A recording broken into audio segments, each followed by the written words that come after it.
دیتے ہیں ساہیوال سے، جہاں پر سفید چھڑی کے عالمی دن کے حوالے سے آگاہی واک کا انعقاد کیا گیا۔ ریلی کالی چوک سے شروع ہو کر ڈپٹی کمشنر آفس آ کر اختتام پذیر ہوئی، جس اسپیشل ایجوکیشن اسکول کے تمام ٹیچر حضرات اور اداروں کے افسران نے بھرپور شرکت کی۔ مزید جانتے ہیں نمائندہ A1 ٹی وی امان حشمت سے۔ جی امان، آگاہ کیجیے گا۔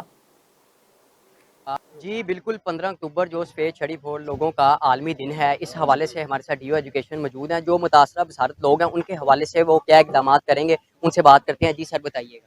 بسم اللہ الرحمن الرحیم۔ آج 15 اکتوبر یوم سفید چھڑی ہے جی۔ یہ بصارت سے محروم افراد کا خصوصی دن ہے، جس میں سفید چھڑی کی افادیت اور اس کی اویئرنیس دی جاتی ہے۔ آج ہم نے ایک واک کی ہے جو کالج چوک سے لے کر ڈی سی آفس تک ہوئی ہے، جس میں ذیلی انتظامیہ، سول سوسائٹی، ہمارے اساتذہ کرام اور طلباء نے شرکت کی ہے، اور اس کا مقصد لوگوں کو اویئرنیس دینا تھا کہ بچوں کو کس طرح سے آپ نے راستہ دینا ہے، کس طرح سے سڑک پہ ان کو کراس کروانا ہے، اور کس طرح سے آپ نے ان کی ہیلپ کرنی ہے۔